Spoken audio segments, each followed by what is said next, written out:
নমস্কার বন্ধুরা, সন্ন্যাস রান্নাঘরে সবাইকে স্বাগত। আজকে তোমাদেরকে দেখাবো পাবদা মাছের বেগুন আলু দিয়ে বড়ি দিয়ে একটা পাতলা করে ঝোল, দারুণ স্বাদের রেসিপি। তো দেখো, তোমরা দেখতে থাকো রেসিপিটা। তো তার জন্য আমি পাবদা মাছ নিয়ে নিয়েছি।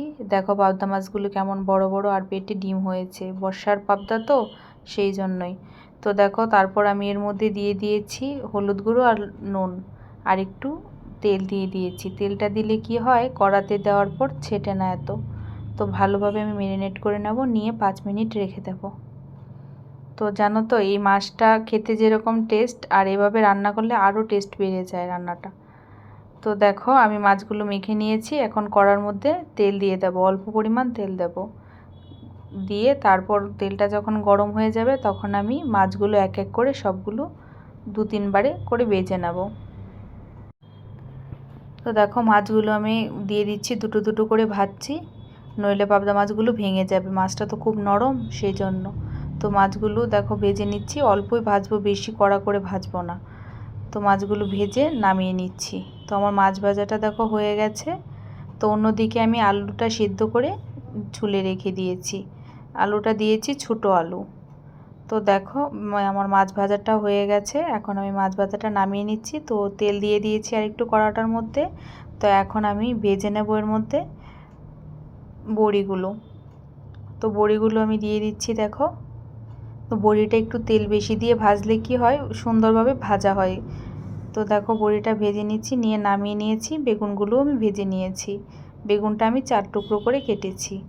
তো তারপর দেখো, অন্য একটা কড়ার মধ্যে লাল তেল দিয়ে দিয়েছি, দিয়ে ফোড়নে দিয়ে দিয়েছি মেথি আর দারচিনি।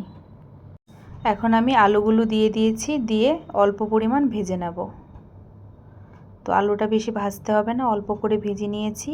তো এখন আমি গুঁড়ো মশলাটা দিয়ে দিয়েছি। গুঁড়ো মশলাটার মধ্যে আছে হলুদ গুঁড়ো, লঙ্কা গুঁড়ো, জিরে গুঁড়ো আর একটু নুন, আর একটু মাছের মশলা দিয়েছি। তো দেখো, দিয়ে জল দিয়ে গুলে দিয়েছি, নইলে মশলাটা পুড়ে যাবে, সেই জন্য দিয়ে ভালোভাবে কষিয়ে নিয়েছি। তো এখন আমি এর মধ্যে বেগুনটাও দিয়ে দিয়েছি, দিয়ে ভালোভাবে কষিয়ে নেব। তো বেগুনটাও কষানো হয়ে গেছে। এখন আমি ঝোল দিয়ে দিচ্ছি। ঝোলের মধ্যে আমি দিয়েছি গরম জল।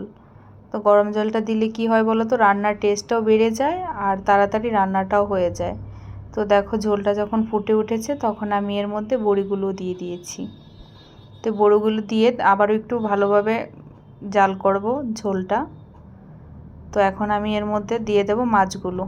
তো দেখো, ভালোভাবে একদম ঝোলটা ফুটে উঠেছে। এখন আমি মাছগুলো দিয়ে দিচ্ছি সবগুলো। তো মাছটা দিয়ে আমি 2-3 মিনিট আবারও ফুটিয়ে নেব।